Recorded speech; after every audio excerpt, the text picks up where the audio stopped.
Thalmer, is he here? Yes. Sorry, Joseph Thalmer is here, yes? Yes. Okay. I see Sandra Papatello, and is Mark Palmer here? Yes, I am, Alex. Perfect. This is great. Ambika, the floor is yours. Okay, great. Thank you.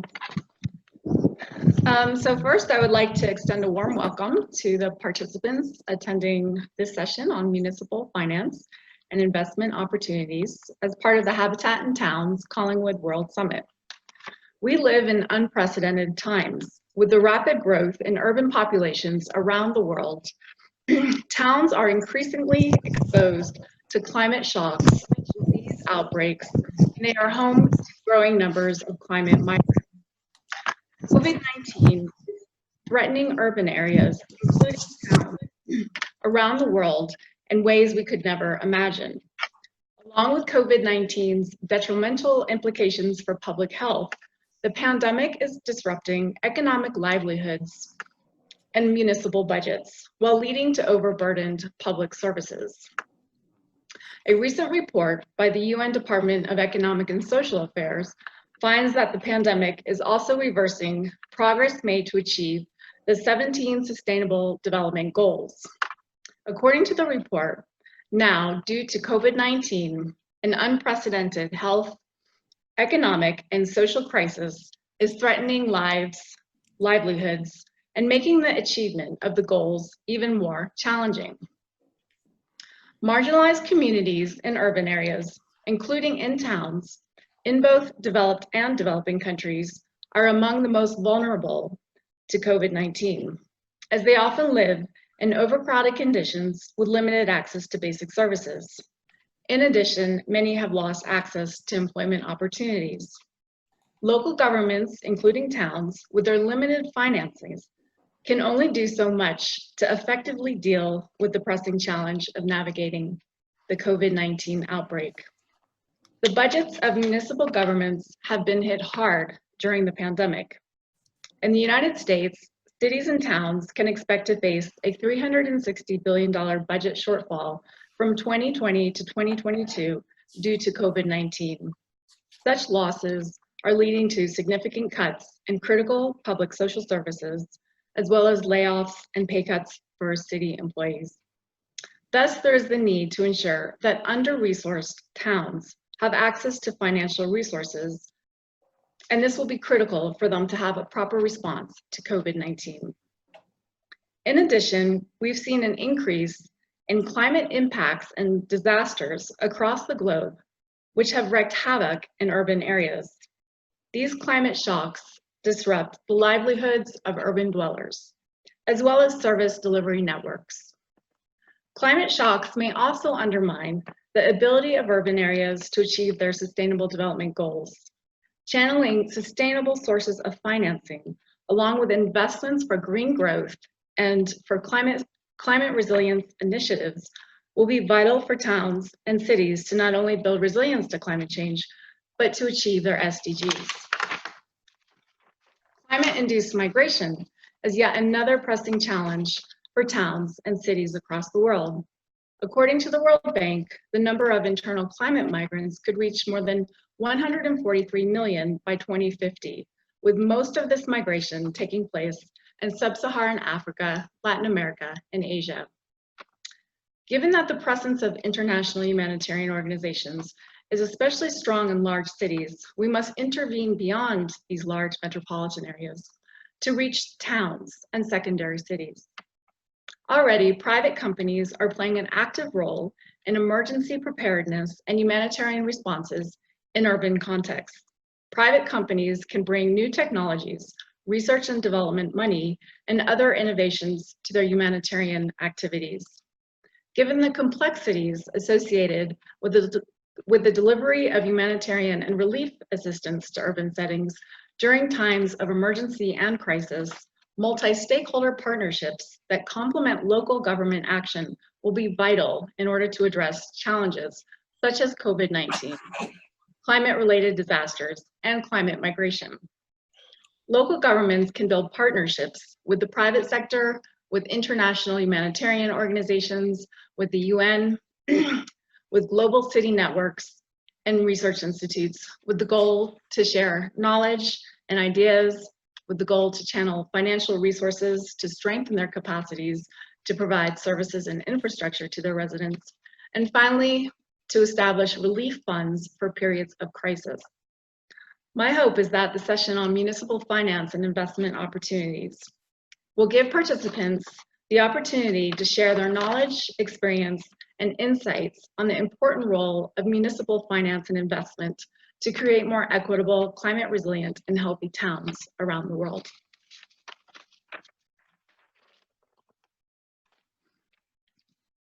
Okay, is Sue Ing Moody there? Hi, I'm Becca. Sue had some technical difficulties connecting.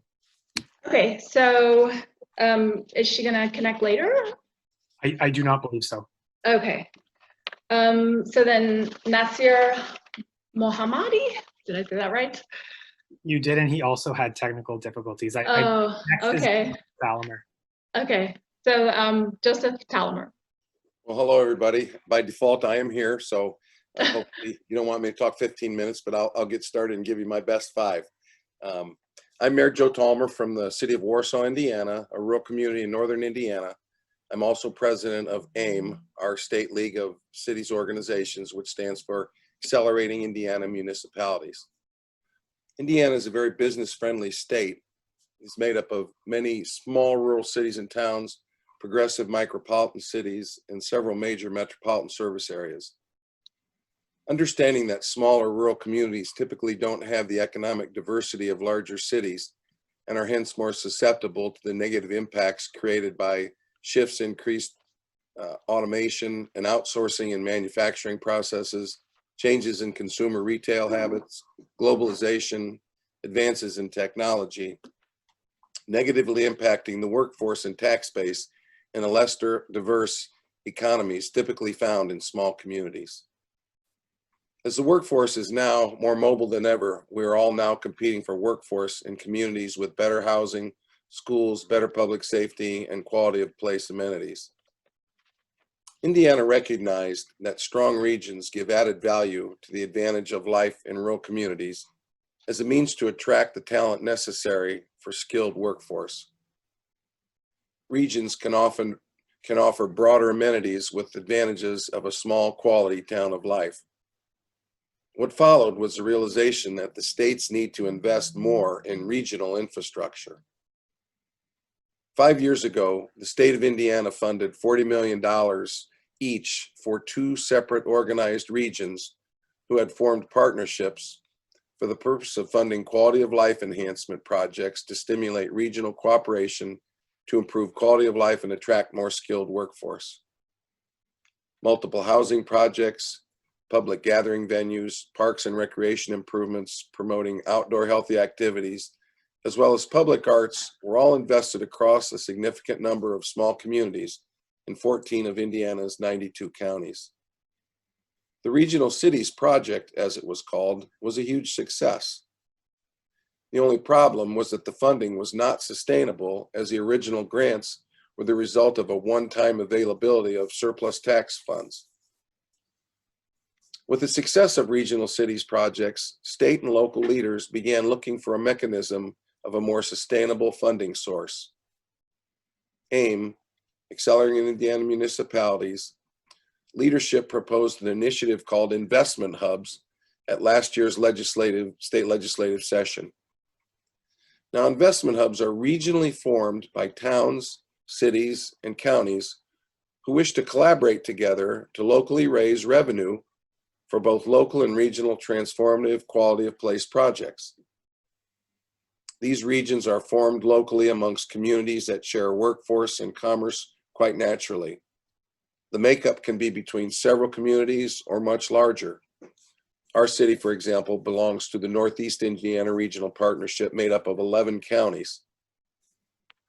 A regional development authority is then formed to oversee the governance of the investment hub. It may be made up of elected officials and a private sector advisory committee and others from the collaborative communities or regions. The Regional Development Authority will administer the revenue raised in the projects they have determined collaboratively. The Investment Hub's proposal allows for several local revenue funding mechanisms, including increases in sales tax, local income tax, and/or food and beverage tax as tools to raise funds. Half of those funds will go to local projects, and the other half will be pooled for significant regional projects.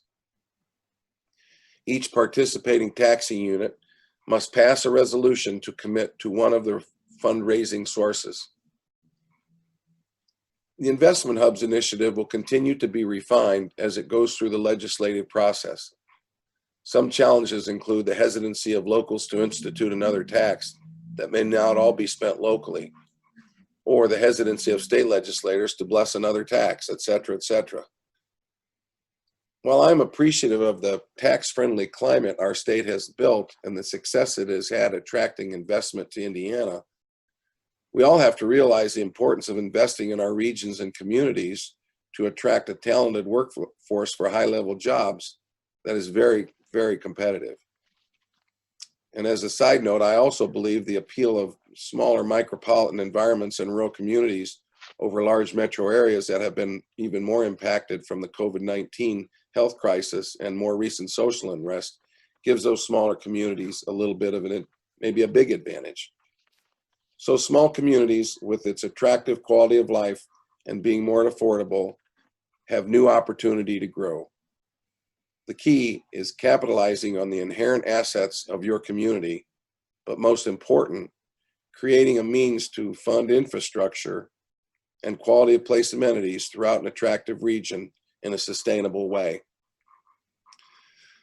So again, just what we're shifting to, it appears in our state, is looking more towards a regionalism and the collaboration with communities. We find that our workforce is more mobile. My community, for example, we've got a large presence of musculoskeletal manufacturing devices, and we have about 30% of our workforce comes in from 21 different counties. So it's a pretty natural to understand how important regionalism is with transportation and as far as the workforce goes. So the Investment Hubs is again a project started by our state League of Cities that has, I'm sure, more challenges in the state legislature, but given the success of the regional cities funds that I mentioned previously, we feel like that regionalism with a sustainable funding source is key to developing small communities that understand what's important to them, can play to their strengths, and really show themselves well with the quality of place amenities, again, schools, housing, public safety, and good quality education. Okay, thank you. And Ray Orb. Is Ray Orb there?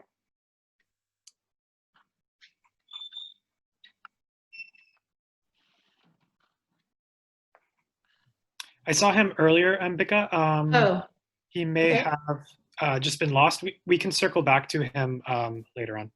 Okay, so all right, then I'll give a brief overview about public-private partnerships for green growth and for building urban resilience to climate change. And I guess we can go to the discussion then. Yes, please do. Okay, so this session will convene city officials, researchers, representatives of the private sector, and urban practitioners to share insights, knowledge, and examples of best practices on ways in which partnerships between private companies and local governments and the public sector can increase the capacity of local governments to achieve their sustainable development, green growth, and climate resilience goals through greater access to sustainable sources of financing. While most policy discussions on municipal finance and investment opportunities have placed cities at the fore it is important to remember that rapid urbanization is also taking place in towns around the world. By 2050, it is estimated that approximately 6.5 billion people will be living in urban areas, with most of this growth taking place in Africa and Asia. Thus, there is a need to discuss the importance of scaling up financial resources and investments in social development, green growth, and climate initiatives in not only large metropolitan areas, but also in towns. We need to broaden the concept of the fragile city to encompass the fragile town. The fragile city was termed by urban development expert Robert Muga to describe the city which has weak governance with limited capacities to provide services, infrastructure, and security to its residents. We must strengthen the capacities of our towns throughout the world, many of whom are fragile and severely under-resourced, by securing the financial resources necessary for them to realize their SDGs in order for them to become healthy, resilient, equitable, and climate resilient. We need to increase investments for public transportation, waste to resources initiatives, and violence prevention programs. Towns also need resources for improved basic service delivery, for building climate resilient infrastructure, for climate mitigation and adaptation programs, and to support healthcare, housing, and education. This session will focus on the key role of public-private partnerships, or PPPs, along with public-private people partnerships for green growth and for building resilience to climate change.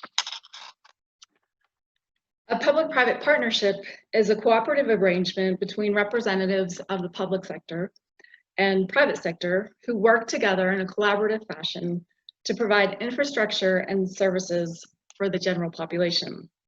A public-private people partnership is much more inclusive and through a bottom-up process engages community groups through the planning and implementation process. PPPs are a win-win situation for local governments and for private companies. Local governments benefit from private investments for sustainable urban development, while businesses can earn profit by investing in green ventures, which eventually pay off through the expansion of competitive enterprises and by bringing higher paying skilled green jobs to urban settings. Companies should also be motivated to invest in green growth and climate initiatives, given the fact that the impacts of climate change pose a significant threat to the sustainability of their business operations. Local government leadership in towns will be critical for the implementation of successful public-private partnerships and public-private people partnerships, as their commitment will be an important motivating factor for engaging business in green ventures. We know that the global sources of private financing are vast, so it is up to local governments to introduce the policy incentives necessary to help secure investments, which aim to build green growth in climate resilient urban settings. For this session, we will share some examples of PPPs for building resilience to climate change from our respective communities and countries. We will discuss some of the characteristics of successful PPPs, some of the challenges associated with implementation of PPPs, and some innovative approaches for engaging local community groups in public-private partnerships, or otherwise known as public-private people partnerships. And my hope is that we can finish with some policy recommendations that we can present to local authorities and businesses in our respective communities. Okay. So now we're going to have a discussion. Did anybody else join the room? Alex? Hey, Ray, were you able to make it in here? I came into the room, so I'm the interloper, but thanks for allowing me to be here. I'm co-chair of Urban Economy Forum 2020, Julie Ward.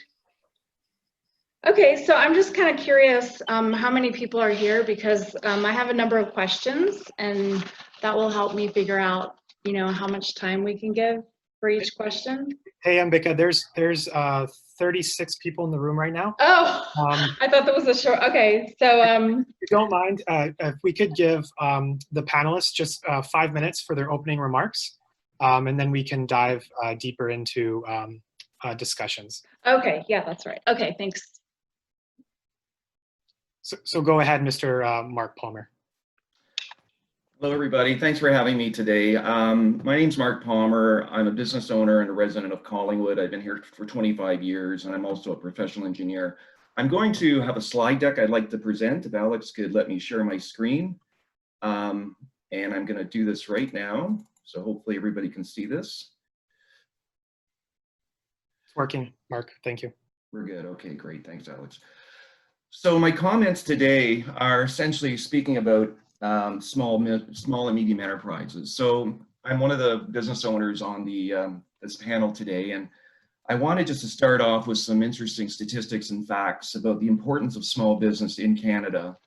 It has been essentially the backbone of our economy. When you see the numbers that 99.8% of the businesses are either small or medium enterprises, and 60% of Canada's GDP is also related to these contributions. So I want to just put that into context because Collingwood, for example, 96% of the businesses with employees in Collingwood, constant and with less than 50 employees, that's about 96%. So it's quite a big number that Collingwood is a small business town, and I think that's reflective of many communities in Canada. So this one thing Canadians like to do when we meet people for the first time, we like to tell a story. So I'm going to give you a short story here in my 5 minutes, and it starts with my group of companies. We are based in Collingwood. We have international partners, and our brand is somewhat unique that we deal with health and wellness and environmental issues. We learned some serious lessons after the Great Recession in 2008 and 2009. And essentially, as an SME, our motto is create our own opportunities. So collaboration has been critical to our organization. And in the past 6 months, I can say it's been stress tested somewhat with COVID-19, the pandemic. But I'm happy to say we're doing okay, and I'm glad we took some proactive steps early on to get us through what everybody is dealing with right now. So my story is going to begin starting with the town of Collingwood. A few years ago, it launched an initiative called Tech Hub North. And what this is that it rounded up all the tech companies in our area, and not so much Collingwood, but the regional area.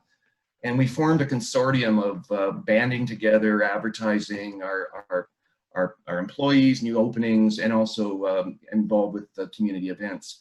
But this actually set the framework for a very innovative project that started out of Councillor Kathy Jeffrey from the town of Collingwood, who's director of the Federation of Canadian Municipalities. So with her support and the council at the time, we basically put together a team of 5 SMEs, and you'll see them all in here. But one thing was key, we actually had a not-for-profit organization which was involved with stakeholder engagement, and that was critical because this was a 3-year project, and we wanted to make sure that when the rubber hit the road, we had a lot of support from the public, and we did. So the project started, it was actually a 17-year-old student from the area with an innovative technology, and I'll talk about that in a second. He's now studying electrical engineering at York University. So he incorporated his own company. He went through this Center for Business program in Collingwood. And after he did his basically discussions there, they sent him my way and said, Mark, maybe you can talk to him. There's something of value. And definitely there is. So there is a website here, and I'm going to put this deck, I'll post this deck up later as well. But this website will give you more about the history of this project. I'm going to be talking about a little bit more in the next seconds. But really, it was the passion of all these collaborators that got this project going. So the technology that this young man came up with, if you have a basement, it's an internet sump pump, and it's quite innovative. And the address shown is my address where I live. So getting into this, I didn't get into this as a professional engineer, understanding it was a prototype. I had to stress test it on my own. And when I saw the value, it really put my head together as an engineer, my brain and my team here to how can we use this big data and do good things with it? So that's how this project evolved. So the project evolved with other partners, as I said. It wasn't all about Safe Sump, but it was also another company in the area called RainGrid for harvesting rainwater. We also implemented a number of green infrastructure projects and also LID practices, but it was really the big data that came out of this as an engineer that it provided very insightful observations about how this could impact municipal systems if we did more at-source controls and work with homeowners and business owners. So again, there is this website. I'll post it later, but please check out more about the study. I just wanted to make a comment here. So looking back, I realized the objectives of this conference really aligned with a number of the objectives that we had. One in particular was local businesses need to support and help grow a caring community. This last action is important to me because it's really the fundamental principle of what we do here at Greenland is servant leadership, and that's one of the topics that's will be up for discussion, I guess, tomorrow. But in particular, you know, as an SME business owner, it's really our call to arms, and it's about paying it forward, promoting collaborations, but also working with our employees, supporting our employees and clients and local community to build a sustainable urban economy. So basically put, my actions each day must yield respect for my family, be a credit to my faith, and a benefit to one and all. So what's happening next? I'm happy to say that Greenland and other partners are developing its own innovation hub, actually a center of excellence, and we're in the process now of doing that. I'm overwhelmed with the support we've got from a number of organizations in the private sector. And I'm hoping this will be a center of gravity. It's part of our paying it forward for the community where we can promote these types of collaborations, not just under the Greenland banner, but we want to open the doors fully for other organizations to come in, and hopefully some great work can come out of it. So there is a website as well. And again, I'll post my deck, but I just wanted to let you know that we're underway. We've had some challenges, obviously, with COVID, but it does create an opportunity because we're now looking at co-working spaces, and we have a blank canvas essentially dealing on how we design our space, which was something I never contemplated a year ago, but we're right into it right now. And I think it's a pretty optimistic look I have right now of how we're unfolding this project. So Alex, thank you for the opportunity. And like I said, I'll post this deck on the chat box if anybody would like to access it. So thank you. Okay, thank you very much. The next panelist is Isa Kabir Mohammed.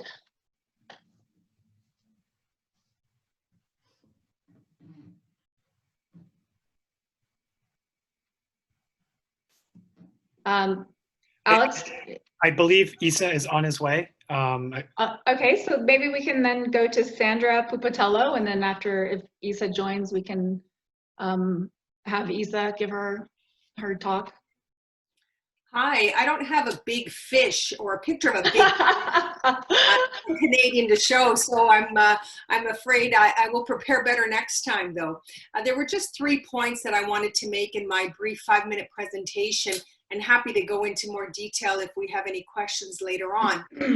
In dealing with 3Ps, my history with the government of Ontario, I feel as though I've been away from it long enough to look back in the rear view and see exactly what worked and what didn't work so well.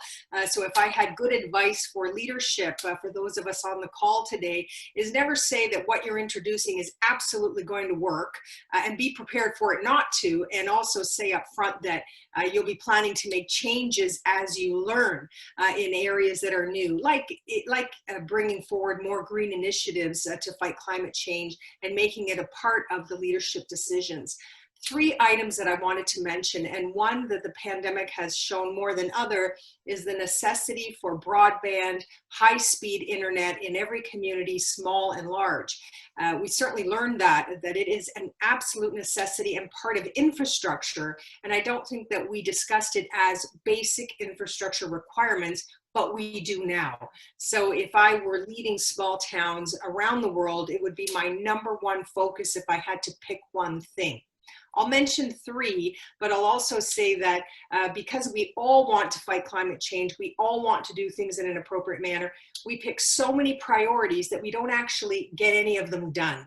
And I would advise that if I had to look back, I'd pick 3 priorities and say, these are the 3 things I'm going to do. And with a laser-like focus on those, they'll actually be completed.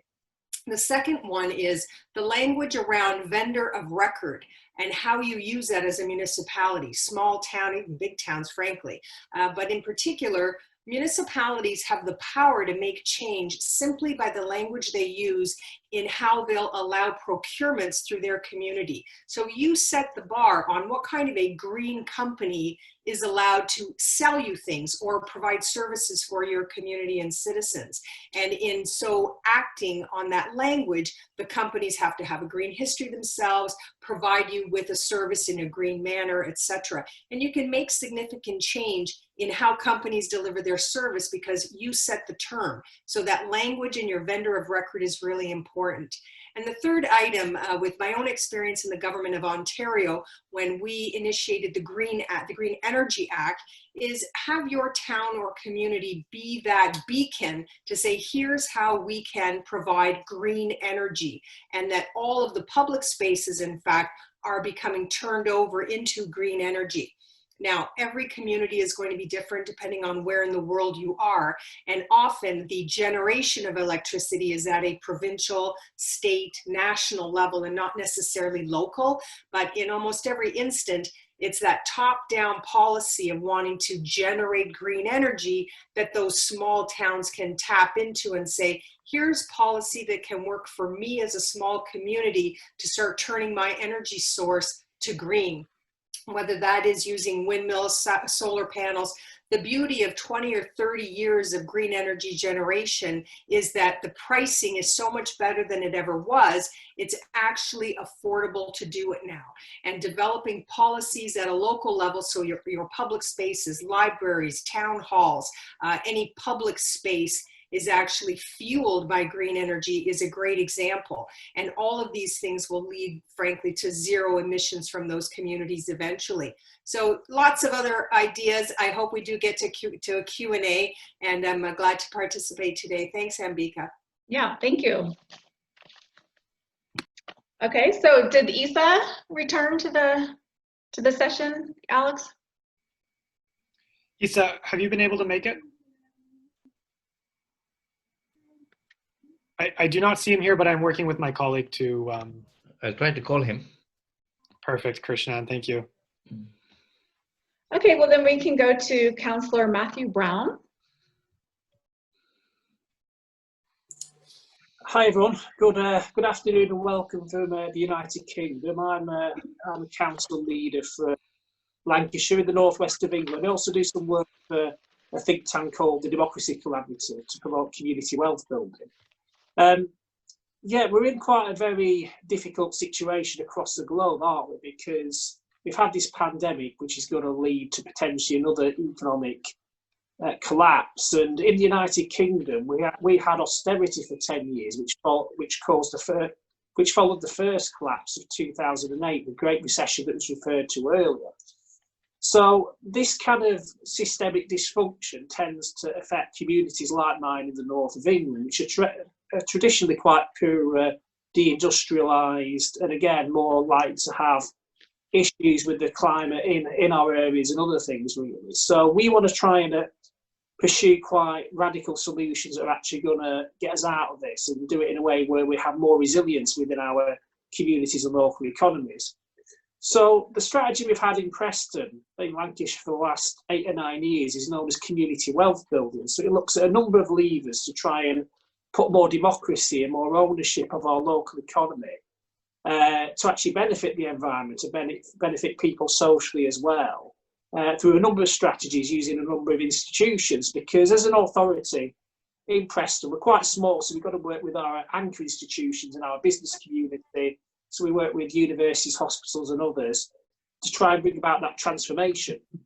So some of the policies we've been promoting are around trying to raise wage levels to encourage people to pay the real living wage, which is about 20% higher than the UK government minimum wage, but also procurement as well. We have big institutions in the UK that spend tens of billions of pounds on goods and services. So that's councils, fire services, police forces, schools, universities and hospitals. So within Preston, we encouraged a big repatriation of public sector spend to locally based businesses, but also to try and get social and environmental outcomes there. So yes, that they would treat the workers well, but they also had decent environmental records.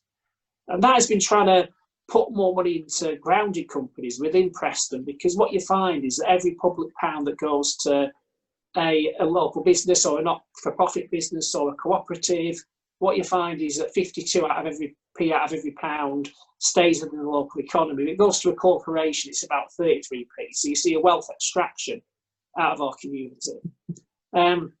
This session is dealing with finance. Again, in the UK, we've had a lot of very strong neoliberal policies and deregulation and privatisation. So what we find is that the large banks tend to extract wealth out of our local economies, and they tend to dominate the market. Whereas if you go to Germany, you tend to have not-for-profit banks, which tend to actually support local economies and communities a lot better. So establishing a regional cooperative bank in my part of the Northwest with other partners, because we see a problem with the system. We want to establish a customer-owned cooperative bank that will lend to our local businesses, and also then it can also do things like encourage, ethical practices around climate change, tackling the environmental crisis that we have at the moment, and also sustainability. The way it treats its communities and workers and others through the way it actually lends. So we're doing that as well within Preston. We're also looking at where we invest, because we're trying to invest more resources into local development. So we're going to build a cinema, which will be owned by the City Council. And again, that will have the highest levels of environmental standards. But we're looking at things like our public pension funds. Now, within Lancashire, the county which Preston's in the northwest of England, that pension fund is worth about £9 billion. And there's been very little that's actually been invested within our local economy. So that's the local public sector pension fund has agreed to invest £200 million both within Preston and the wider Lancashire area. So that's money that's not invested in equities. A lot of these equities tend to be companies involved in fossil fuels and others, and companies linked to fracking. It's actually investing locally, creating jobs there, supporting local businesses, because through this investment, we're getting local companies that are actually doing a lot of the development when the pension fund's invested. So we're looking at that as well. And we're looking at the role of municipal energy, because there's going to be some funding from government about how to support the decarbonisation agenda. So we're looking at how we can support municipal and district energy, potentially with our partners like our university, to actually support the SME economy and others by actually building these networks if they come to fruition over the next few years, right? So you put all those policies together and you're actually trying to take back control of your communities by actually looking at a genuinely mixed economy where we support many forms of economic activity that is actually going to be more virtuous for the local economy. We're also inspired as well by cooperative businesses, and we're working with the Mondragon Cooperative Corporation in Spain. They're coming over to support us in Preston to expand our cooperative economy, because again, we really support the idea of having businesses which are owned by the people who work within them. And if you read about Mondragon Cooperative Corporation, you've got a turnover of 25 billion euros worldwide, which are actually a network of worker-owned businesses. And if you actually look at the life expectancy rates, the pay levels, the reductions in poverty, when you really expand the amount of cooperatives in the economy, as well as the benefits to the environment as well, through organising businesses in that way, that's something we want to do in Preston as well. And we're establishing 10 worker-owned cooperatives. We've got 3 in food, in IT, and in taxis at the moment. We want to obviously do a lot more in construction, social care, and potentially the renewable energy sector as well, because there's going to be money to retrofit houses and buildings. We want to look at cooperatives there, really. So these ideas about how we actually move to a new economic model they're actually spreading in a number of places across the UK. But also, if you go to America, there's work in Cleveland and New York and others about how we support community wealth building, how to support genuinely inclusive local economies where wealth is shared and we can tackle the environment because local people and institutions actually have genuine ownership over more of the local economy. And I know there's actually been a politician in Canada, in Hamilton, I think he was called Councillor Matthew Green. I think he's an MP now. He was very much behind this agenda, as was the Atkinson Foundation, which again I know is very prominent here. So that's my take on it. I just think that we've had, in the UK anyway, we've had serious issues with inequality and austerity caused by the current economic model, the way it's structured. We were just getting over UK, and we've now got this pandemic, which is going to set us back again. And I think we've got to look at new ways of doing things that involve working with the private sector and reimagining the local economy into one that's going to be fairer and more equitable. So thank you for the invite. Okay, so did Isa Kabir join the room?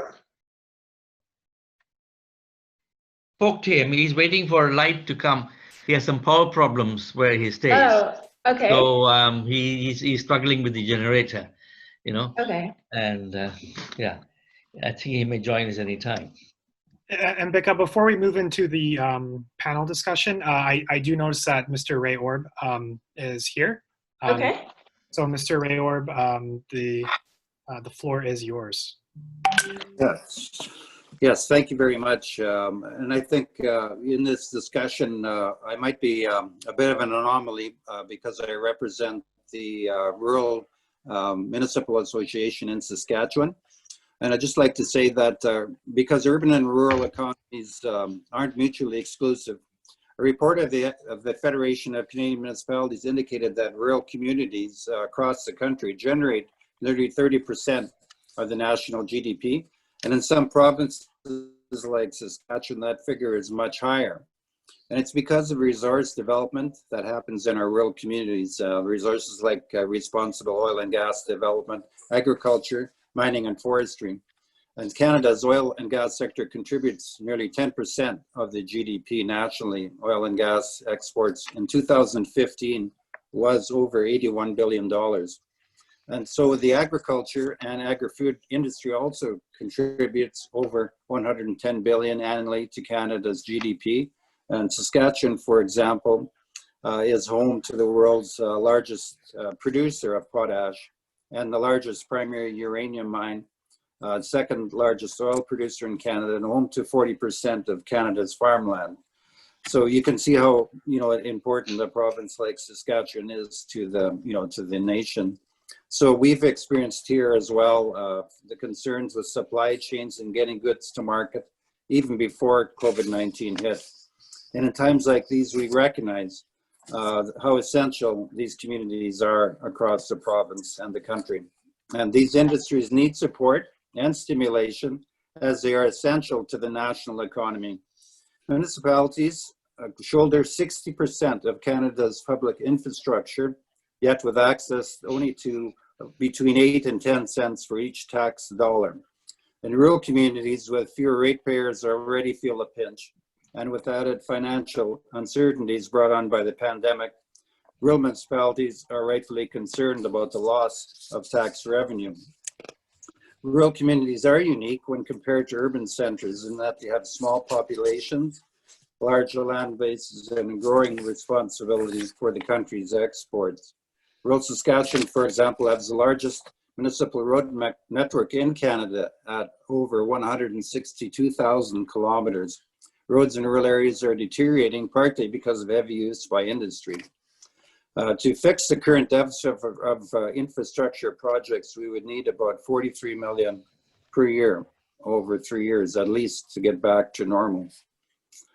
Because rural municipalities require innovative ways to fund repairs and maintenance, SARM did develop a business case for a resource road public industry partnership program to help this critical infrastructure gap. Unfortunately, there was no uptake, either federally or provincially, on this project. And so as RMs are not able to run operating deficits, municipalities are at risk of having to cut essential services. While the assessment and taxation model in Saskatchewan provides a reasonable amount for budgets, large infrastructure projects remain unaffordable for many, even with support from senior governments. Initially in Saskatchewan, many rural municipalities are not able to access loan funds. With the current criteria through the province is looking at increasing the amount available for access. There's also a transition fund available where urban communities can transition into rural, but unfortunately that funding comes out of the rural revenue sharing pool. Linear taxation is an important revenue stream for RMs through which pipelines pass, especially in oil producing regions where multiple collector pipelines can be located within the same jurisdiction. Our sister association, the Rural Municipalities of Alberta, are involved in a government-led review of the assessment model that could drastically impact the RM's bottom line. And according to the government of Alberta, the goal is to modernize the assessment model. However, we feel that this might be detrimental to rural communities in Alberta. So if urban centers are engines of growth, rural communities provide the fuel for the engine. And there is integration between rural and urban economies, and the health and success of one affects the other. So in summary, I'm just asking for everyone not to forget about the rural areas in this country, realize how important they are, and let's get our finances in order at the municipal, the provincial, and the federal levels. And if we do that, we can work together and take on other initiatives. Thank you for allowing me to give my presentation here today. Okay, thank you. So Alex, I just have a question. So for the discussion, that is just including the 4 panelists and myself, is that correct? Hi, Ambika. Yes, please, panelists, please contribute as we have discussed. And of course, the speakers, Ray and Joseph, you are welcome as well. Everyone else, I welcome you to use the chat function to contribute your ideas. I just want to make sure that we have kind of an organized conversation here, but your ideas are so important, so please do feel free to contribute. So, okay, so go ahead. The floor. Yeah, with the questions, I see that there's 6 questions. I'm wondering if we could do 5 questions, because I think with 6 questions, we may not be able to have as rich a discussion as we could. It's completely up to you. Okay. You're the moderator. Okay. Well, yeah, I think we could start with kind of sharing examples of PPPs for green growth and for building resilience to climate change from our respective localities. So would somebody like to start? Sandra, do you have any examples of a successful PPP for climate resilience that you are aware of? Sure. Well, since I'm on the hobby horse of broadband and high speed for the world, let me use that. Canada has a pretty great history. As you know, most of the population of Canada, we always say, is huddled along the southern border for warmth. So we are largely very spread out. We've got not quite 40 million people, but a huge landmass. So many of our population you will find in remote north, small town communities. And internet is critical in today's economy. So I do think that by way of example, if you look at how many of our communities, not necessarily at the small town level, but actually reach out to say, I'm prepared to do my part to bring internet services into my small town and make it available. Technology has changed so much over the years that you don't need that hard, fast cable line that is so expensive to send out for kilometers and kilometers to provide a town with good services. And if you look at how communities today can draw new business into their community, I will say that in developed countries, you will see a large percentage of the GDP coming from the service industries.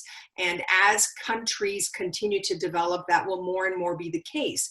What that means is that people can live in small and rural parts of any country and actually hold very high paying jobs because they can work from home if they have that fundamental piece of infrastructure, which is the internet operating at high speed. Companies can actually operate businesses in those small towns, not just engage and employ individuals who prefer to live in small towns. So there's a real upgrading, I think, of how businesses can do business if they have that one fundamental piece of infrastructure in place. And it's the quintessential 3P. The government set the policy, the private sector comes in to deliver and implement, and the individuals pay as they use the service. Likewise, when I had mentioned energy and green energy, the Governments are providing that policy at the policy level. Those private sector companies are coming in to provide the service, pay for the infrastructure, and then the individuals who are then the payors or the customers pay as they use that service. So I think those two examples of P3s that operate very well in our communities, I think we should be doing more of that and be doing more of that around the world.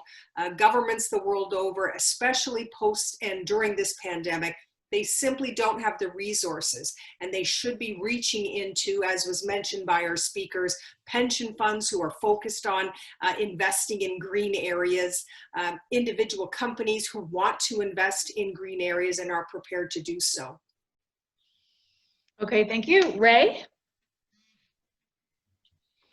Yes, I could comment too along those lines, and I appreciate the comments that were made about high-speed internet across this country. That is something that the Federation of Canadian Municipalities and organizations like SARM have been pushing the federal government on, and provincial governments as well, because we see examples there. We know there are examples across the country where municipal governments and provincial governments, internet service providers, using some of that federal funding, can actually, develop a better ways to get the internet across. Just one bit of I don't know if it's a bone of contention or not, but we do have a lot of, in some provinces, we do have internet cable, we have fiber in the ground already, but we don't have access to that. And that's our problem, because many of the providers have put those lines in for some of the larger urban centers, but people, and actually it's quite upsetting to some of the rural people, because some of the farmers have the lines go right across their farms. They have easements, that were provided years ago, but those farmers don't have access. They can't patch into that system because you need, it's quite expensive actually. So we're trying to figure out ways to make that more affordable. And satellite is good, but satellite isn't always reliable. And that's a problem that if you're running certain kinds of programs, I'll give you one example. It could be a physician that is helping someone operate.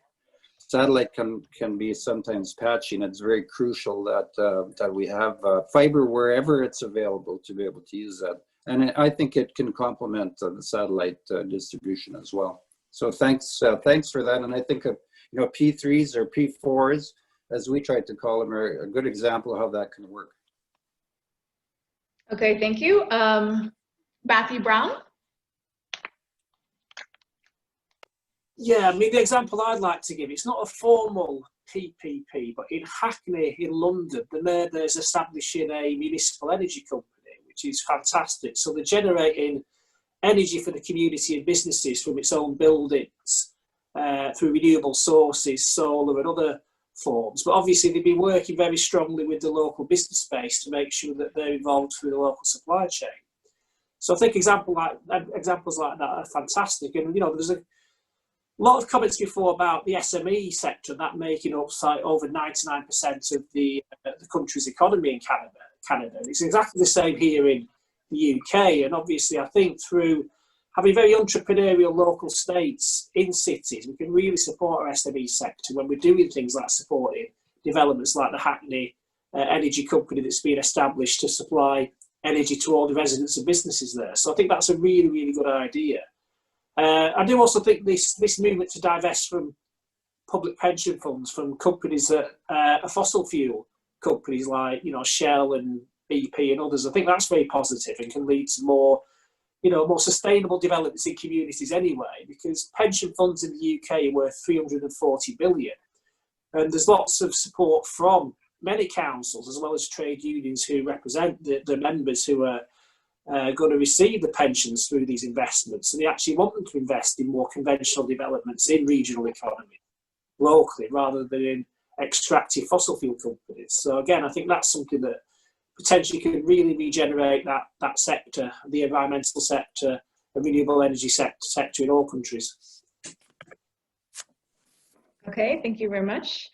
Hi, Ambika. I'm sorry to interrupt during the panel discussion. I noticed that Isa Kabir Muhammad has been able to join us. Okay, great. Yes. Hi. Good evening, everybody. It's evening Nigerian time. Good to see you, Professor. Thank you very much. My pleasure, please. Okay, so would you like to give some your presentation, your 5-minute presentation? Yeah, could you give me one moment? Can somebody present while I sort myself out? So I'll come up for the next person if there's still an opportunity to do that. Okay, yeah, that's fine. Thank you. So let's see, Mark Palmer, did you have any thoughts about successful PPPs? Yeah, I can just highlight or just reiterate about broadband. I've been involved in committees for almost 20 years about broadband access in rural communities, and I've always said it's a fundamental human right for all nations to deal with this. It's even more important in light of COVID. Our company is pivoting with our machine learning AI predictive analytics into the medical world now on data for remote sensing or remote monitoring of patients. So having that underbelly or that infrastructure with a 5G world coming, it's so critical, but also for climate change and flood mitigation. I think Canada can lead. Canada needs a nice big project to get on the world stage. And I think this is something that's overdue that Canada could lead the way. So I hope our federal partners and provincial partners are listening, because I think it's overdue and now's the time to show leadership. So thank you. I could just project for one moment, because I do appreciate all these comments, and we always go back to say, well, we need to encourage the feds, or we've got to move to the province and they have to do these things.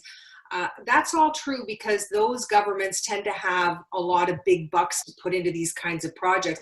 I do think that local communities can be leaders, though, and say, call these providers and say, I am going to give you free public space for your towers.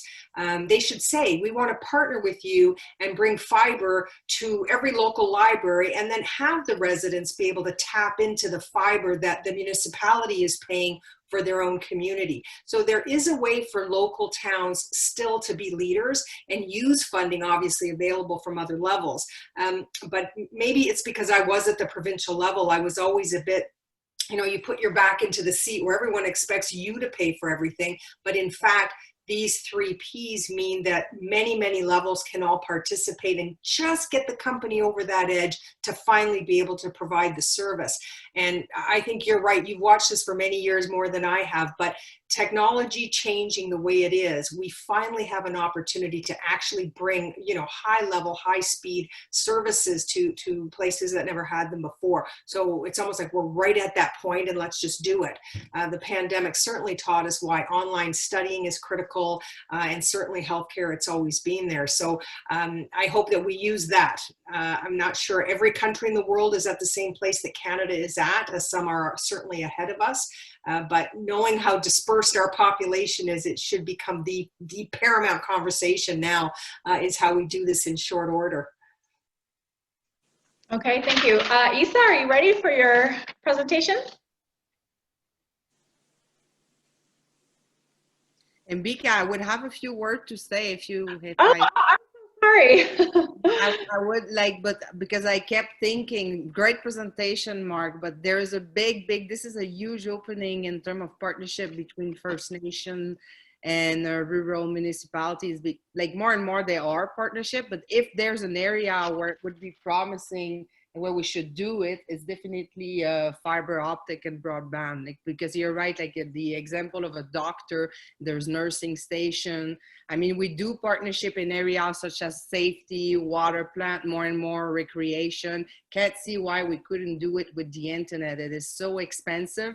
And most of the time, like the territory is so vast. And most of the time you have First Nation communities and small rural towns side by side. So this would be a great demonstration of reconciliation, actually. Okay, thank you so much. I don't know it. Okay, Isa, are you ready to give your presentation?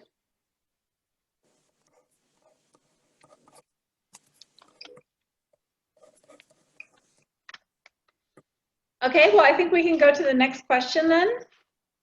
So the idea here is to think about some of the challenges associated with implementing PPPs. And of course, this also includes challenges when it comes to engaging local community groups in this process. So yeah, I want to make sure that we have a discussion about how to ensure that local communities, that they have a voice through the PPP process.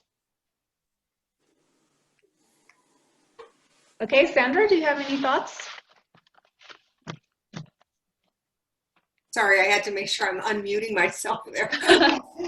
I would say that all of this does boil down to confidence that the community would have in 3Ps. Some of the negativity of previous years of PPs ultimately would be the sense that somebody's getting something for nothing somewhere, or that someone's taking advantage of an opportunity. So the more fairness that can be put into the process of who procures and what they procure, I think long-term builds the confidence of the citizenry that 3Ps is in fact the way to go.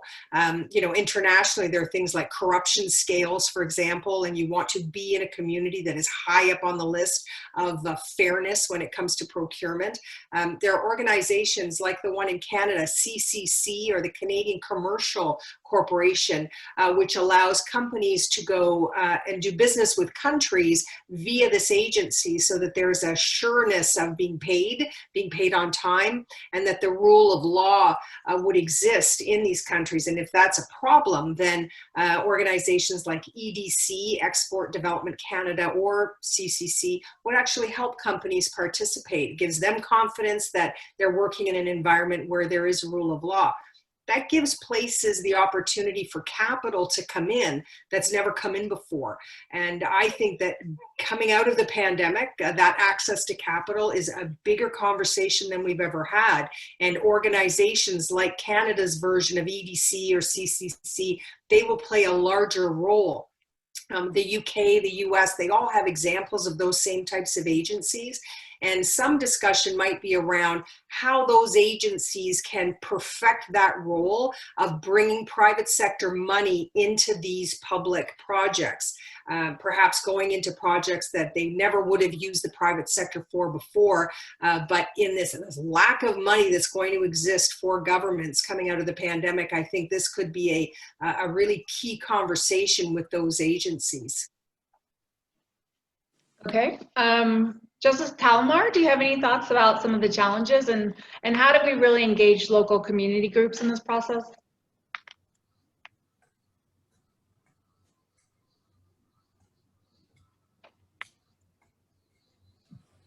Okay, Ray Orb, do you have any thoughts about challenges associated with PPPs, and how do we engage local community groups?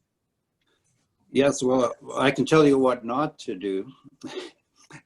Probably not the best to start at the federal level, which is, you know, that's one of the things that our organization was at fault with, because the federal government, I think, you know, they're looking at the regulatory issues. I mean, the CRTC in this country, I mean, you have to play by the rules, but you also can appeal to them.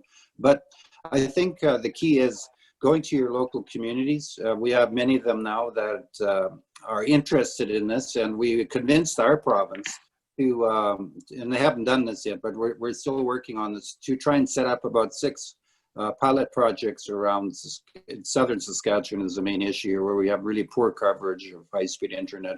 And that way, our local people, our local communities can see that it could work. And we have lots of internet service providers, small companies that want to get in to a province like ours, but our province is a bit different because SaskTel basically has a monopoly on the hardwire, I guess, you know, the optics cable that's in the ground. So they have to work together with other companies, but that's why we're interested in this. One example we did, we went to First Nations. So we actually partnered with them, trying to develop wind and solar power. We signed on with the First Nations Power Authority here in Saskatchewan, and partnered with University of Saskatchewan through a MOU to work together. So it can work, I think, if you approach it at the local level first. Okay. Matthew Brown, do you have any thoughts on the challenges? Yeah, just briefly, I mean, trying to win community support is sometimes difficult because in the UK there's been you know, elements of corruption and police investigations in some of the outsourcing arrangements that have taken place in the north of England recently in the last few years. So obviously there's a bit of scepticism about the motivations behind it. But I think in new areas, especially around expanding and improving the local environment, I think there is a role for it. And I do think one way of getting around that and building public support by building things like, as we mentioned before, around renewable energy networks and other things, I think is actually making sure that, you know, there's not-for-profits and smaller companies involved in the arrangements rather than just being big corporations that people tend to trust a lot less. So I think that's one way of doing it. So I think new sectors where we do need to expand our local economy in terms of benefiting the environment, I think it works well with them. But I think, you know, it can't just be the big corporations that do it with the local public sector all the time, because people, I think, you know, they're getting a bit sick of that. They want to make sure that it's more grassroots and more grounded in the local economy and local community. So I think that's one way in which we can actually tackle these challenges. Okay. Let's see. Mark Palmer? Yeah, I can just reflect back on the Collingwood project that I presented. The one positive thing, it wasn't a challenge, it's more of a positive comment. There were clearly defined metrics coming out of that. So essentially for a 24-hour storm, the climate change models were showing with a 30-millimeter event, there'd be more impacts obviously than a 1-inch storm. So we were charged with the reduction of the 90th percentile by 50%, which essentially is you're eliminating the entire first flush or the 1-inch storm event. So we had, the metrics are important because that's part of the post-project success story when you do your monitoring. And it was great to have that because the companies that we supported, they've now scaled their technology, learning from that and opening up new doors right now. The other thing I can talk about is the FCM Green Municipal Fund. It was a stable program. It still is as a funding source for a PPP with the SMEs. So I hope we continue with programs like that. Very well managed. And however, one of the negatives, if not a comment, would be that sometimes the auditing and the reporting gets cumbersome as a small business. So if there's ways to increase that efficiency, that is a challenge because there is a lot of sometimes T's to cross and I's to dot, but the town of Collingwood was very patient helping us to do that. So just a couple of reflections from my perspective. Thanks. Okay. And next, you know, what kinds of policy incentives, and I think these can be at the national level as well as the municipal level.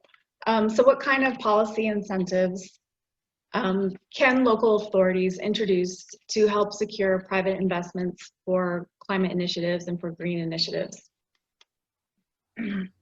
Sandra?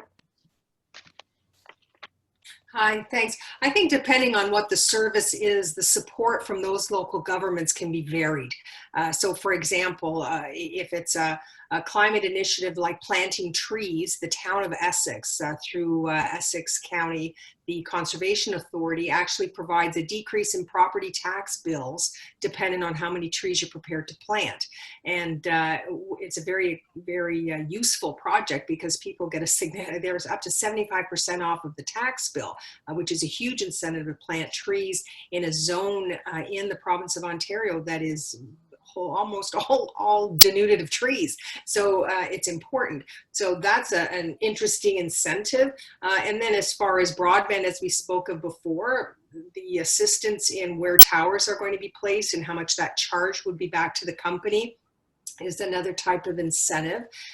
Using the bill or the cost of the bill seems to be what works the world over. So those incentives of conservation measures that you would identify on your electricity bills that are hitting every household.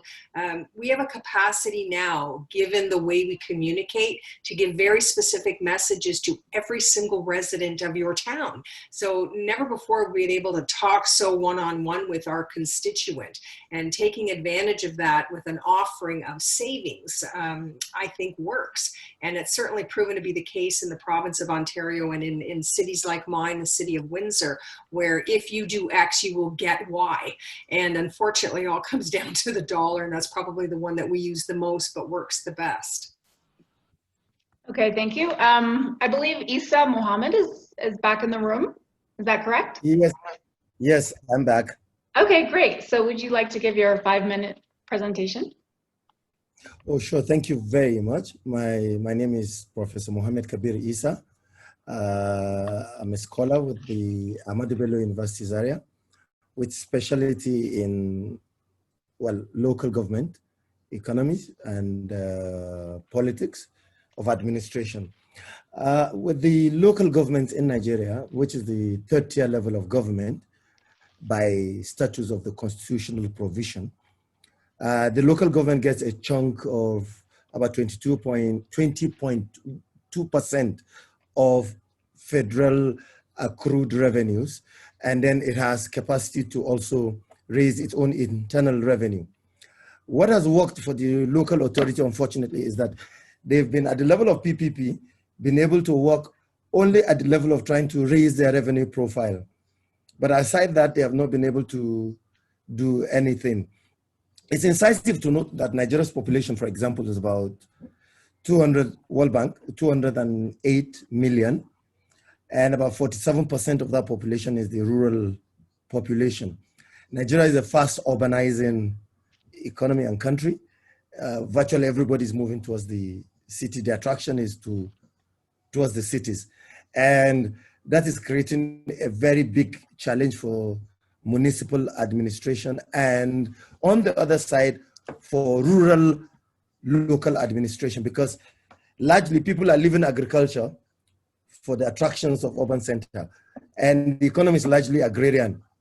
With the structural adjustment program, many industries closed down, and so one wonders what is the attraction to the urban centers, because government is unable to employ all of these people moving towards the urban centers. And so that creates a huge population of unemployed youth, and that will account, for example, if you follow the trends in Nigeria, the militancy, the insurgency in the northeast, the banditry in the northwest, and the crime rates, the kidnappings, and what have you, is because of the push and pull towards the urban centers. And this youthful population, the youth is about 65% of the population, which is unemployed, and leaving agricultural sector for the urban center, for the allures and the attractions of the urban center, and there are no jobs in the urban center.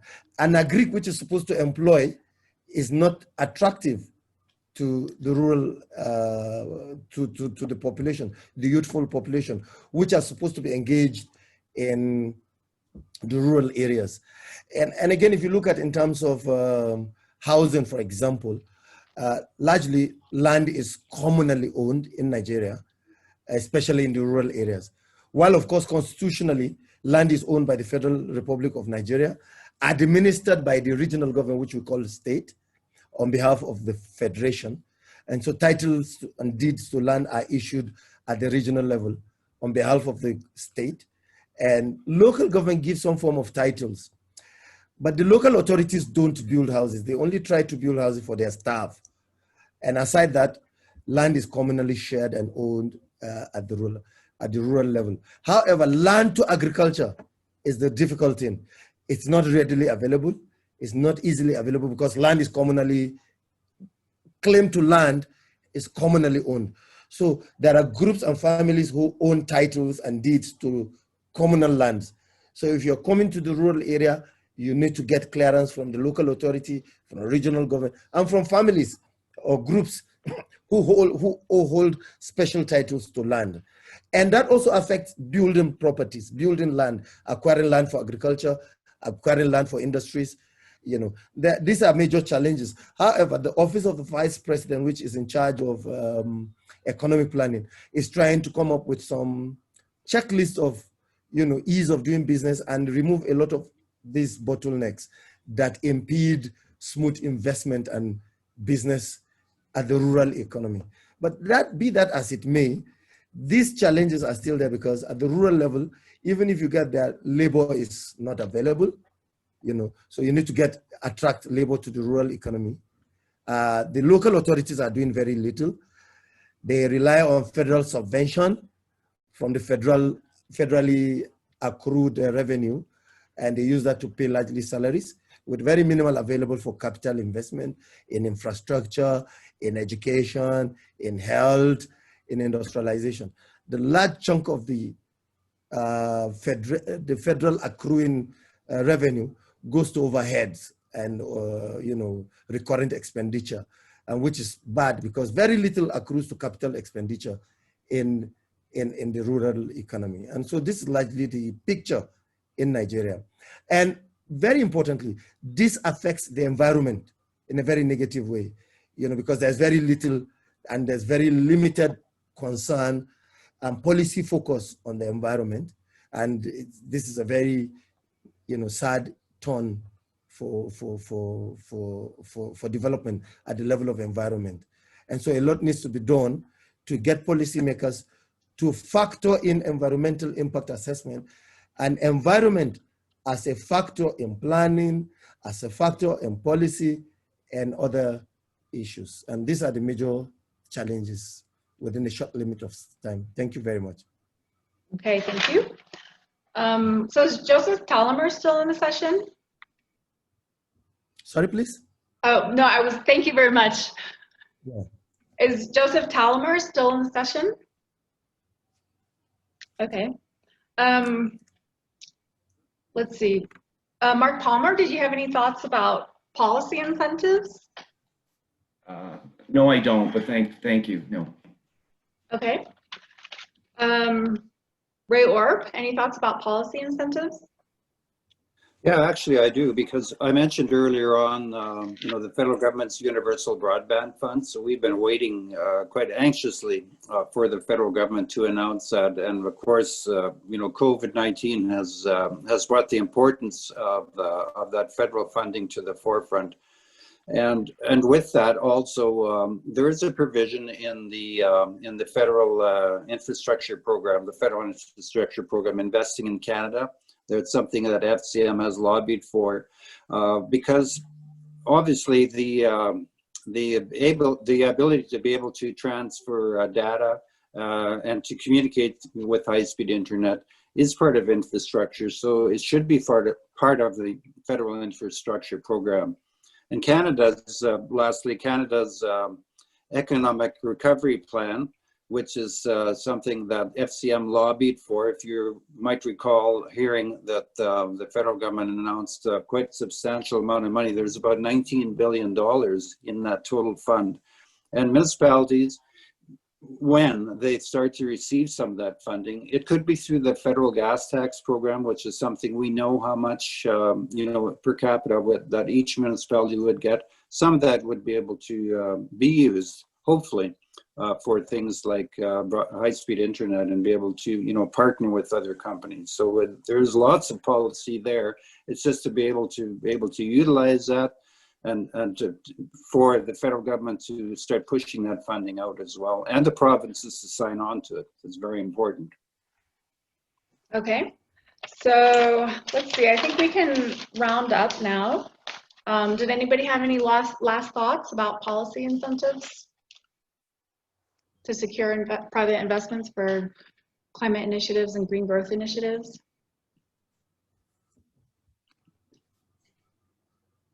Am I just able to say something briefly? Oh, I'm sorry. Yeah.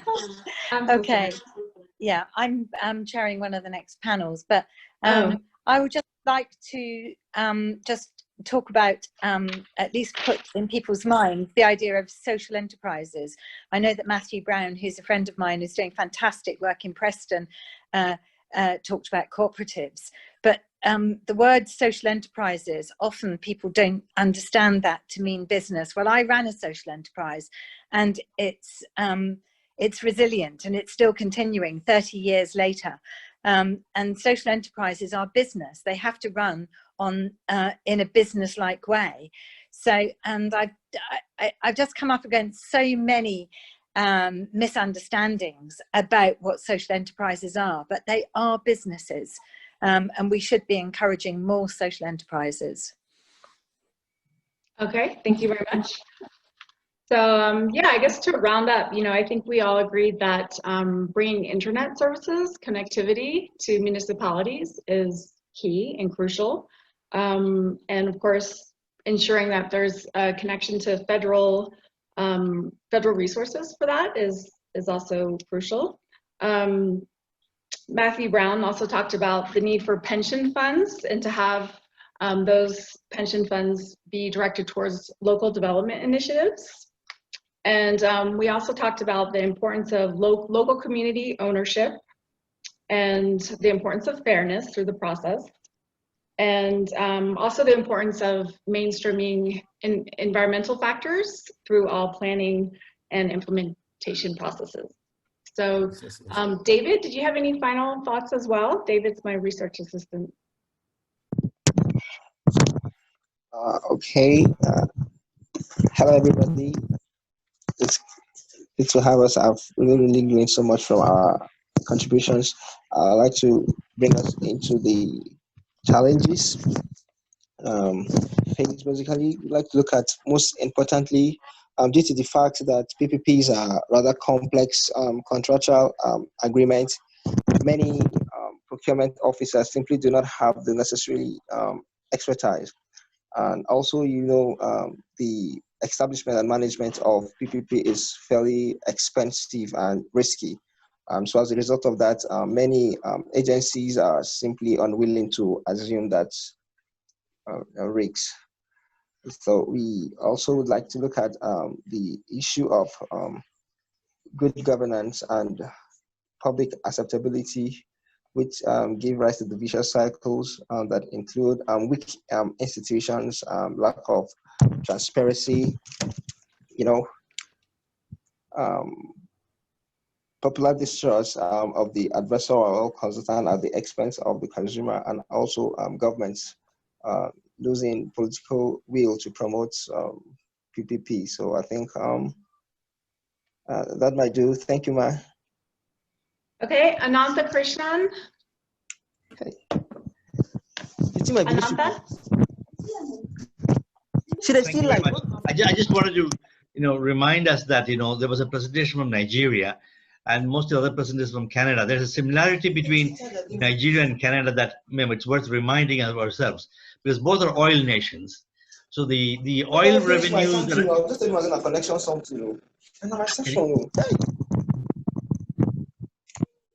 Can you hear me? Yeah. What happened?